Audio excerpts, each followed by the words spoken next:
자, 근데 보니까 이번에 내란의 행동대장 노상원 이 사람 역술인이라고 하는데 뭡니까 이게 대체? 원래는 역술인이 아니고요. 성추행 범죄자예요. 네, 그렇죠. 네. 군대에서 무슨 교장 무슨 어디 교장할 때 네. 여군 성추행해서 잘린 사람이에요. 그렇죠. 불명예 제대. 심지어는 그 거부를 했고 예. 막 문제 제기하려고 그러는데 그냥 주저앉히고 심지어 예. 차에 태워서까지 예. 성추행을 했으니 이건 진짜 아주 그게 흉악범이죠. 군대에서 그게 예. 불명예 제대까지 나오려면 되게 심했다는 얘기입니다. 아, 그렇죠. 적당한 수준에서는 군대에서 무마되는 분위기거든요. 예. 근데 오죽했으면 잘랐겠습니까? 그러니까요. 예, 그래서 이 사람이 연금도 못 받는 상황이 된 거죠. 한마디로 엿된 거죠. 그리고 군대에 있을 때부터 유명했다 그래요. 갑질 같은 거로. 아하. 그래서 별명이 뭐 사이코니 뭐뭐노미니 하여튼 아주 안 좋은 그러니까 거의 이제 미친놈 취급받던 그런 사람이었다는 건데. 네. 그 한마디로 부적응자였네요. 그렇죠. 400만 부적응자가 있는 게 아닙니다, 여러분. 반사회적 장군이라 그럴까요? 이제 그런 사람인데 나오니까 막막할 거 아니에요. 예. 이거 생계가 이거 막연해진 거죠. 연금도 안 나오겠다 이제. 예. 그래서 점집을 차렸을 가능성이 높다. 그럼 왜 점집을 차렸을까? 네. 김건희가 또 점을 엄청 좋아하지 않습니까? 아, 그렇죠. 무속을. 그러니까 저는 김건희한테 접근하려면 무속의 탈을 써야 접근이 가능하다고 봐요. 이제 아주 쉽게. 예. 그러니까 김건희한테 나 용한 뭐 점쟁이다 하는 것만큼 어필할 수 있는 게 없는 거예요. 네. 지금은 김용현과의 네. 육사 선후배 관계로 알려져 있지만 실상 더 파헤쳐 보면 노상원과 김건희 사이에 뭔가 네트워크가 있을 것이다. 있을 수 있다. 그래가지고 그 점집 차려서 김건희랑 접촉하고 영태균도 신기 이런 것들 내세우면서 김건희를 사로잡은 측면이 있죠. 천공도 비슷하고. 그렇죠. 이런 것에 빠삭한 사람일 거란 말이죠. 예. 그러다 보니까 점집을 차려가면서 뭐 그런 정권에도 줄을 대고 또 영향력을 여러 군데 뻗치면서 뭐 사조직 같은 걸 만들어 왔을 가능성이 있고 군에 대한 영향력이 있기 때문에 그걸 이제 근거로 해서 정권 쪽과 접촉을 했을 가능성이 있겠죠. 네. 그래서 이거 나중에 커넥션을 좀 밝혀야 될 것 같긴 한데. 분명히 김건희하고 뭔가가 있을 것 같은데 아직까지 뭐 이게 드러난 건 없어요. 맞습니다. 예. 어쨌든 이 사람은 그런 걸 통해서 민간인 신분임에도 불구하고 이번에 군을 지휘해서 내란을 일으킨 거예요. 네. 그러니까 이번 내란은 민간인이 일으킨 내란인 거예요. 아, 그러네. 황당하게도. 예. 차라리 군을 동원했으면 공식 체계라도 뭐 썼다고 할 수 있지만 이 사람은 노상원은 아무런 자격이 없는 사람 아닙니까? 네. 그러니까 햄버거 먹으면서 지금 내란을 계획한 거 아니에요. 롯데리아에서. 예. 그래서 이 사람이 점집 운영한 것은 뭐 신기 이런 거는 저는 아니라고 봐요. 사기꾼이라고 봅니다. 이 사람은 뭐 신기가 있는 사람이 군대에서 그런 이상한 짓들을 하면서 그렇게 했겠어요. 네. 뭐 신령님한테 뭐 저주받을 일 있습니까? 그렇기 때문에 먹고 살려고 생계형 무당이 된 사람 아니냐 이런 생각이 들고. 여기 이번에 그 자기가 주도가 되는 쿠데타를 했을 때에는 뭔가 명예회복을 하기 위한 그런 의도도 있었겠죠. 만약에 성공했다면 어떻게 됐을까요? 성공하면 그 새로 만들어지는 정권 거기서 국회의원이라든가 아니면 한 장관이라든가 한 자리 찾겠죠. 큰 공헌을 한 사람 아니겠어요? 그래서 그런 걸 노리고 이번에 올인을 한 거죠. 근데 결과는 감방입니다. 좆됐어요. 이런 역술 의존이 이렇게 표면화되고 노골화된 그런 정권이 있을까 싶어요, 진짜. 그렇죠. 이게 이제 구조의 문제가 있는 거예요. 인간관계 구조라 그럴까요? 그러니까 윤석열은 총을 든 5살짜리 어린아이. 김건희한테 가스라이팅 당해서 완전히 지배를 받는 김건희의 뭐 어떻게 보면 몸종 같은 사람이잖아요. 이 상황이 이 역술 상황을 초래한 거거든요. 그러니까 사실 저는 윤석열은요 무속에 그렇게 관심이 있을 것 같지 않아요. 김건희는 그저 이 부대찌개 같은 거 이런 거 김치찌개 뭐 이런 데 관심이 많은 사람이지 역술에 그렇게 심취할 사람은 아니거든요. 아주 세속적인 인간이고 뭐 현실적인 사람이죠 사실상. 그러니까 약간 동물적이랄까요? 달리 표현하면. 그래서 역술에 관심이 있고 이럴 사람이 아니에요. 그거는 김건희입니다. 김건희가 영적이다 이런 게 그래서 그런 게 아니고. 아니 그 영적인 분 얘기 들어보면은 뭐 신기 있다는 분 얘기는 그 김건희는 후루꾸래요. 그렇죠. 후루꾸. 당연하죠.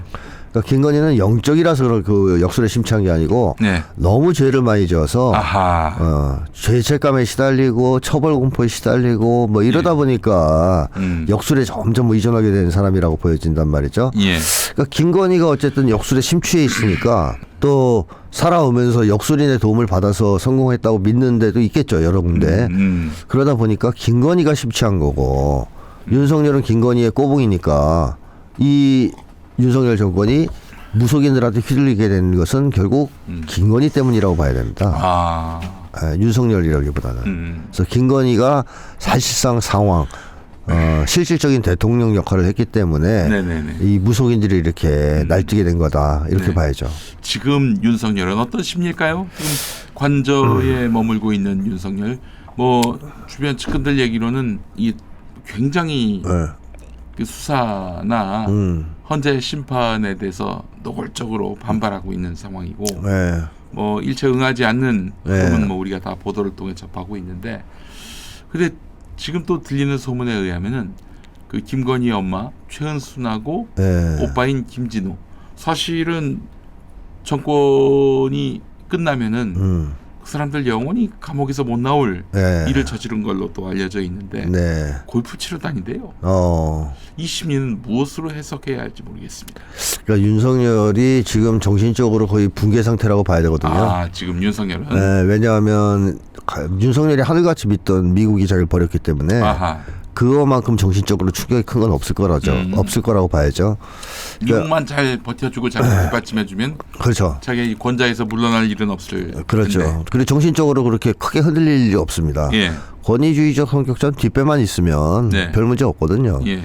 근데 뒷배가 자기를 버렸잖아요. 이 상황은 굉장히 충격적인 상황이거든요, 사실. 그래서 윤석열이 정신적으로 무너진다고 봐야 되는데 이미 뭐 제가 볼 때 한 80% 무너졌어요.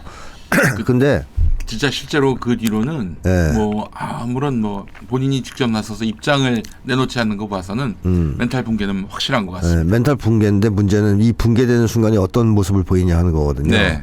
멘탈이 붕괴될 때 갑자기 주저앉지 않아요. 네. 마지막 지랄 발광을 한번 해요. 아. 보통 그렇습니다. 예. 예를 들면 그 암 선고 받는다. 그랬을 때 보통 처음엔 부인한다 그러죠. 그렇죠. 나 안 걸렸어. 예. 그러다가 그 다음에 분노. 화를 내거든요. 네. 와, 뭐 왜 나냐, 뭐 하늘도 무심하시지, 뭐 이러면서 화를 내는 단계가 있어요. 예. 그 다음에 결국엔 받아들이거든요. 크게 보면 이렇게 단계가 있지 않습니까? 네네. 그러니까 정신이 붕괴되는 것도 비슷해요. 처음에 커다란 충격이 오면 예. 부인한단 말이죠. 예. 그러다가 좀 시간이 지나면 부인이 안 돼요. 이제 이때가 이제 멘탈이 무너지는 거거든요. 미국 형님은 날 안 버렸어. 네. 버릴 리가 없어. 근데 버렸네. 확인이 되는 순간 네. 확 무너지는데 예. 그때 분노가 올라옵니다. 그래서 분노를 하는 지금 마지막 지랄 발광 단계에 있어요. 실제로 뭐 이야기 들어보면은 네. 막 주변 사람들한테 막 화를 내고 네, 그러겠죠. 그 끝내는 또 나 감옥 가기 싫어 이런 얘기도 한다고. 그렇죠. 그래서 이제 그게 하더라고요. 꺾이면 예. 그다음엔 확 무너지는 거예요.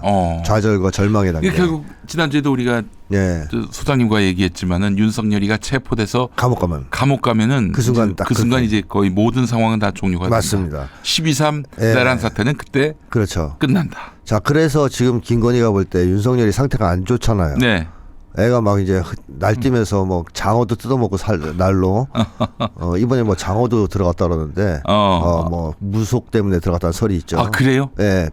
그 계엄 당일. 계엄 당일이 아니라 그 이후인 것 같기도 이후요? 하고. 네. 그 56kg 들어간 네. 거는 계엄 당일인데 그 그래요? 이후에도. 그 계엄 당일이군요. 네. 하여튼 뭐 그런 거 이제 많으니까 막 뜯어먹고 안에서 난동을 부리고 있을 수가 있어요. 그럼 김건희가 볼 때 야, 얘 안 되겠다. 좀 안심을 시켜야 되겠다. 그래서 골프 좀 치고 다녀 자식아. 골프 좀 쳐. 저는 골프가 옛날에 그런 얘기 한 적이 있는데 김건희가 허락한 유일한 놀이일 수 있어요. 윤석열한테는. 그러니까 항상 김건희 통제 밑에 있잖아요. 네. 막 이제 눈치 엄청 줄 거 아니에요. 예. 뭐 잔드는 습관까지 막 옆에서 간섭하고 그렇죠. 그런 사람이니까. 그럼 야 계속 찌릿찌릿하다가 그러면 윤석열이 숨이 막힌단 말이에요. 그렇지. 네. 그럴 때 잘한 일이 있거나 혹은 뭐 앞으로 해야 될 일이 있을 때 그걸 전후해서 포상을 주는 거죠. 김건희가. 야 골프 한번 치고 와. 네. 신나는 거죠. 김건희 없는 세상. 골프장. 게다가 이제 이 흉기, 막대기인 골프채. 그렇지. 이런 걸 들고 막 이제 휘두르면서 좀 수틀리면 부하들 엎드려 뻗쳐시켜 때리고. 얼마나 좋아요. 그렇지. 거기 고기도 구워 먹을 수 있고. 그러니까 윤석열한테는 그게 유일하게 심신을 좀 쉬게 만드는 허락된 유희. 놀이, 유희일 수 있어요. 그러니까 김건희가 지금 가족들을 데리고 야, 쟤 상태 안 좋으니까 골프 좀 치게 해서 좀 안정 좀 시켜라. 저는 좀 있으면 큰일 나겠다. 이렇게 해서 골프 치는 걸 수 있죠. 최은순하고 김진호하고 붙여가지고. 데리고 가서 이렇게. 아니 근데 김건희도 이제 뭐 딱히 답이 있나요? 없죠. 없지 않나요? 이제. 근데 이 사람들은 지금 헌재 기각을 기대하고 있어요. 실제로? 네, 제가 볼 땐 기대하는. 믿어 의심치 않습니까? 네, 이 사람들은 기대하는 게 승산이 있어서가 아니고 그것밖에 없기 때문에. 아니 사람들은 통상 이제 플랜 B 이런 것들을 다 세워 놓잖아요. 네. 근데 그런 거 없이 그냥 플랜 B가 있다면 오비들한테 전화를 해서 한 방 쏴라 빨리 이런 걸 텐데 이게 좀 어렵단 말이에요. 네, 현재. 왜냐하면 미국이 계속 그 점은 통제를 할 거고. 다 드러났고 또. 그렇죠. 드러났고.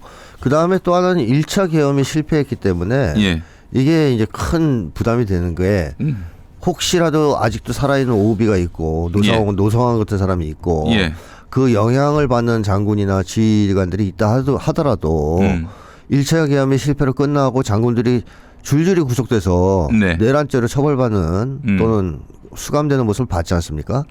그러면 비선에서 김건희 명령이 내려오면 그걸 따르겠냐고요. 안 따르죠. 이제는 장군들이 안 따를 가능성이 높죠. 그러다가 사병들은 어떻습니까? 이번에 국회에 들어갔다 나와서 반란군 지금 손가락질 받으면서 트라우마 겪고 있어요. 글쎄 말이에요. 그러면 사병들은 따르겠어요? 절대 안 따르죠. 그렇죠. 그래서 1차 계엄이 실패한 것이 이미 상당히 어렵게 만들었다. 2차 계엄을. 그렇게 이제 보여지기 때문에 저는 기각되면 계엄 선포 먼저 할 것 같지 않습니다. 계엄을 먼저 하기에는 이런 문제가 있기 때문에 힘들어요. 그래서 2차 계엄이 아니라 기각되면 바로 전쟁이 일으킬 거라고 봅니다. 윤석열이가 복귀하면서 그거밖에 방법이 없어요. 그러면 뭐 복귀할 수가 없겠네요. 복귀해서 대통령 권한을 갖는 순간 그걸 총동원해서 야 이 씹새끼들아 내가 돌아왔어 이 촌만한 새끼들아. 그렇죠. 다 죽어봐. 미사일 쏴 이 자식아. 이렇게 이제 그렇게 되면은 그거는 확실히 계엄 일으키는 것보다는 좀 수월하죠. 그나마 윤석열 입장에선 물론 그걸 미국이 바라지 않는다면 탄핵이 되도록 손을 써야 되겠죠. 뭐 저는 불가능하다고 보고 근데 국민들 마음이 안심이 안 되니 그렇습니다. 빨리 구속시키는 것이 제일 중요하고 구속된 상황에서 직무가 복귀된다. 이건 또 어떻게 일단 구속을 하면 제일 좋은 거는 김건희하고 분리가 되잖아요. 그렇지. 지금 내란의 사실 수괴가 김건희일 거라는 의심이 크지 않습니까?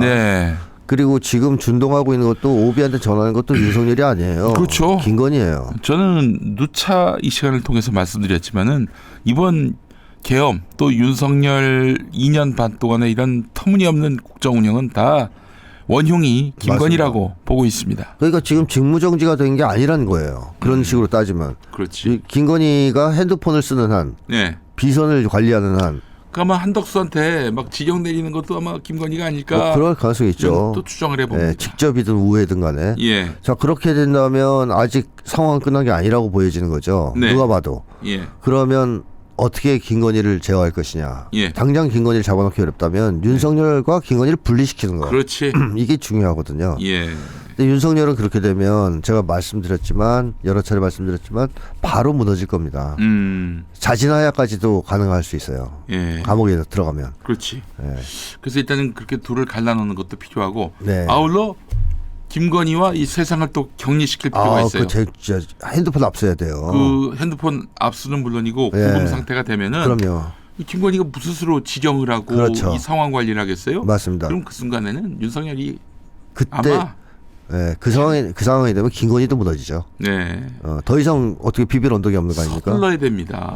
한시도 지체하면 안 돼요. 오늘 민주당이 그래서 바로 한덕수에 대한 이 탄핵 절차를 밟는다고 하는데 참으로 다행스러운 일이라고. 그냥 저는 한 방에 다 밟았으면 좋겠어요. 그럼요. 국무위원들. 서둘러야 됩니다. 저는 그리고 어떤 분이 야 네가 목사라면서 왜 이렇게 윤석열을 못 살게 구냐고 얘기를 해서 나는 정말 원수를 사랑하는 마음으로 윤석열에게 논평을 하고 있다. 윤석열이가 감옥 가면은 술을 안 먹게 되기 때문에 건강이 회복된다. 네. 몸의 건강뿐만 아니라 정신의 건강도 회복되기 아니, 때문에 우리 가스라이터로부터 보호되잖아요. 글쎄 말입니다. 네. 그렇기 때문에 이거는 이만한 원수 사랑이 없다. 그럼요. 예수님도 칭찬하실 거다. 그럼요. 네, 그렇게 얘기했습니다. 네. 거의 원수 사랑이면서 동물 사랑이죠. 동물 사랑. 그렇죠. 맞습니다. 예. 이번에 참 그 소장님 그 네. 남태령 대첩 보셨죠? 대단했습니다. 저는 사실은 이 탄핵 때 우리 네. 청년들이 그 앞에서 국회 앞에서 얼싸안고 막 네. 울고 또 다시 만난 세계를 부르고 그때도 감격이었지만 이 남태령. 농민들이 이렇게 트랙터 몰고 왔다가 네. 남태령 고개에서 저지당했고 얻어맞고 끌려내려고 근데 이때부터 달려가가지고 그렇죠. 저는 이분들이 하나님이 보낸 천군 천사 같은 분들이다라는 생각이 네. 들었어요. 네. 자 요즘 정말 우리 네. 소녀시대 뭐라고 해야 되나 이 청년 세대 뭐 남녀 가릴 것 없이 이 청년들이 막 이 내란 사태 이후로 네. 정말 역사 전면에 나서서 맞습니다. 하나하나 새로운 어떤 역사를 만들어내고 있는 이 상황을 어떻게 보셨는지. 이 국민항쟁의 시대가 열렸다. 저는 이렇게 평가하고 싶은데요. 드디어 이 국민항쟁이 촉발됐는데 거기서 가장 기쁜 소식은 그 주력군으로 청년들이 등장했다라는 겁니다. 그러니까 원래 청년들이 주도해야 국민항쟁을 성공하는 법이거든요. 그렇죠. 역사적으로 보더라도 그렇죠. 아니 사실은 저기 내란 이전에는 네. 우리 저 젊은 세대가 뭐 그 저희 세대들이었어요. 맞아요. 70년대생들 아무리 열심히 나와서 막 젊은 척 뭐 해도 그렇죠. 이 활력이 없었어. 맞습니다. 사실. 그리고 에너지가 딸리고요. 한번 갔다 오면은 녹초가 돼가지고 맞습니다. 아무것도 못해. 그러니까 젊은이들이 그렇게 주도하게 된 데는 다 이유가 있는 것이 원래 청년들의 세대 심리라는 것이 특징이 있어요. 전 세계적으로 그건 다 똑같은 건데요.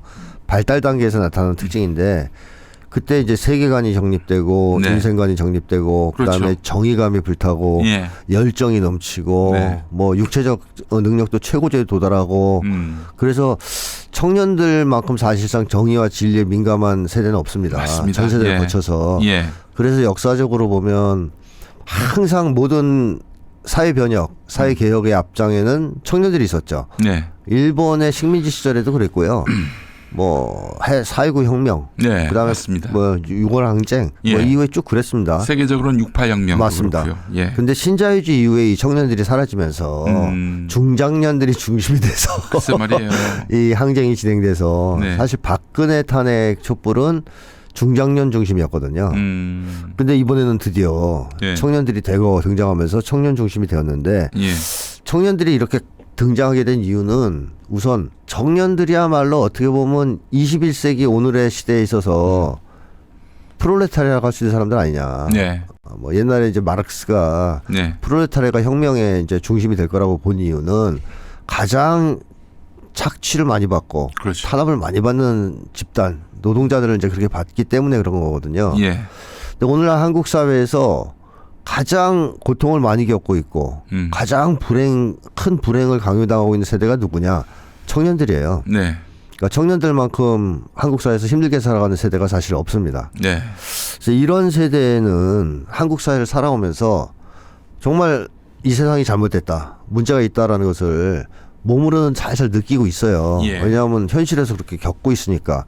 하지만 그것이 사회를 바꿔야 되겠다는 의식, 사회의식으로는 발전하지 못하고 있었던 상황이라고 봐야 되거든요. 그러니까 청년들은 이미 잠재적으로 가장 진보적이고 개혁적인 세대가 될 만한 처지에 놓여 있었다는 거죠. 일단은 사회적인 처지가. 근데 이 상황에서 서서히 각성되게 만든 계기들이 있었습니다. 청년들을. 그게 세월호, 이태원 참사, 최혜병 사건, 그다음에 이성균 사건. 이런 것도 커요. 사실 청년들한테는. 이성균 배우. 이성균 죽음으로 몰고 간 서울의 봄. 영화. 그다음에 한강 작가의 노벨상 수상.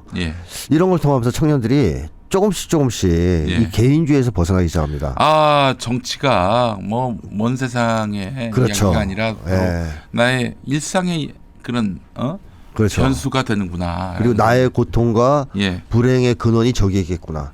그게 이제 서울의 봄을 본 청년들이 그런 얘기를 많이 했거든요. 맞습니다. 뭐라 그랬냐면 저때 저 짓을 한 저 미친놈들, 네. 저 나쁜 놈들이 부활했다. 지금 국힘당인 거 아니냐 그러면. 그러니까 이게 우리가 이렇게 어렵게 살고 힘들게 사는 이유가 뿌리를 찾아 들어가면 예. 전두환이의 쿠데타 있었던 거네. 네. 그리고 그 후예들이 지금 지배를 해서 이렇게 된 거네. 예. 일종의 이제 사회 의식이 이제 싹트기 시작하는 거죠. 그런 맞습니다. 과정에서. 예. 자, 이런 것들이 점점 누적되는 찰나. 네. 여기서 이제 윤석열이 사고를 친 거죠. 아. 비상기업을 때린 거예요. 당장 그 어떻게 시간이 안 맞아서인지 사실 제 애들 중에 예. 큰 애가 아주 시사 정치에 관심이 많은 친구인데 이 친구는 같이 못 보고 제 딸이 중학생인 딸이 서울의 봄을 저하고 같이 봤어요. 네. 단번에 알더라고요. 네, 지금 그렇죠. 이 사태가 얼마나 심각한 그렇죠. 사태인지. 맞아요. 서울의 봄이 컸습니다. 영향이 매우 컸습니다. 예방주사 같은 거. 예. 거의 그 역할을 했죠. 예. 특히 젊은 층한테 그렇습니다. 네. 그러니까 젊은 층이 이제 그런 것들 보면서 의식이 성장하고 있는 과정에서 윤석열의 이 시대착오적인 쿠데타. 처음에 청년들은 너무 황당했다 그러죠. 그러니까 초현실적이다라고 표현들 많이 하는데 현실에서 있을 수 없는 일이 일어났다. 뭐 조금 과장해서 얘기하면 갑자기 노예제를 부활시키겠다고 나오는 거랑 비슷한 거예요. 우리 입장에서 보면 네. 말도 안 되는 짓거리를 한다라는 거죠. 청년들 네. 생각엔. 네. 그러면서 분노가 치솟고 그러면서 동시에 얼정 정도의 두려움도 있었죠. 당연히 계엄군을 투입해서 국회에 막 진입시키고 하니까 예. 두려움도 있었을 텐데 여기서 청년들을 또 완전히 빵 터지게 만든 것은 네. 동영상들입니다. 생방송. 예. 국회 현장 있죠. 예. 그 밤에 많이 봤단 말이에요, 청년들이. 그렇죠. 예. 헬기 날라오고 예. 근데 요즘의 시대, 힘들고. 요즘 시대는요 옛날하고 달라요. 예. 세월호가 터지면 네. 먼 미래 멀리 떨어진 일이라서 한참 네. 뒤에 그걸 전달받는 게 아니에요. 예, 그렇죠. 실시간으로 봅니다. 예. 그래서 세월호가 우리 국민들한테 트라우마가 됐던 거예요. 네, 맞습니다. 실시간 생중계가 됐기 때문에. 예. 이태원도 비슷했고요. 네. 근데 이번에 국회에서의 시민들의 모습들, 그 계엄군을 맨몸으로 저지하는 모습들 실시간으로 이게 전파를 탔습니다. 네. SNS들을 통해서 예. 청년들이 그 대부분 여기 나온 청년들이 무슨 얘기를 하냐면 그때 그 부채감. 네. 아, 나는 집에서 이렇게 떨고 있는데 맨몸으로 나서서 저걸 막아내는 사람들이 있구나. 근데 그 사람들이 대체로 나이가 좀 있는 사람들이에요. 그렇지. 좀 네. 중장년층. 그렇죠. 예, 청년들은 이런 과정을 보면서 서울의 봄이 떠올랐을 거예요. 예. 아, 그때 의인들이 있었지 않습니까? 네. 계엄군에 맞서 싸워서 죽었던 예. 또 그 군부 독재를 퇴진시키기 위해서 싸워서 민주화를 이뤄낸 기성세대도 있지 않습니까? 네. 그러니까 청년들은 신자유주의 영향을 받으면서 네. 돈 많이 버는 게 최고지. 예. 무슨 민주화야. 예. 그러면서 부모 세대에 대한 불만. 예. 우리한테 이런 고통이나 떠안기고 예. 당신들 맨날 뭐 민주화 떠들고 그러더니 예. 이게 뭐냐 예. 이런 분위기가 좀 있었는데 네. 그게 바뀌기 시작했다고 말씀드렸지 않습니까? 그 와중에 참. 예. 지금은 어떤 상황이 된 건 존경심이 생긴 거예요. 존경심. 부모 세대에 대해서. 예. 우리 부모들이 예. 이렇게 피 흘리고 싸워서 저런 세력들을 몰아냈기 때문에 물리쳤기 때문에 예. 그나마 우리가 예. 이 군사 문화 또 예. 군부 독재 이런 걸 경험하지 않고 민주화의 혜택을 누릴 수 있었던 거구나 네. 라는 거. 그래서 부모 세대가 돈을 쫓지 않고 민주화를 위해서 인생을 바쳤던 것에 대해서 네. 이제 경외감을 품는 식으로 바뀌었어요. 자, 내일 김용민 TV는 성탄절이라서 하루 쉬고 모레 다시 올 텐데 우리 소장님과는 다음 주 화요일에 뵙도록 하겠습니다. 오늘 수고하셨습니다. 고맙습니다. 감사합니다.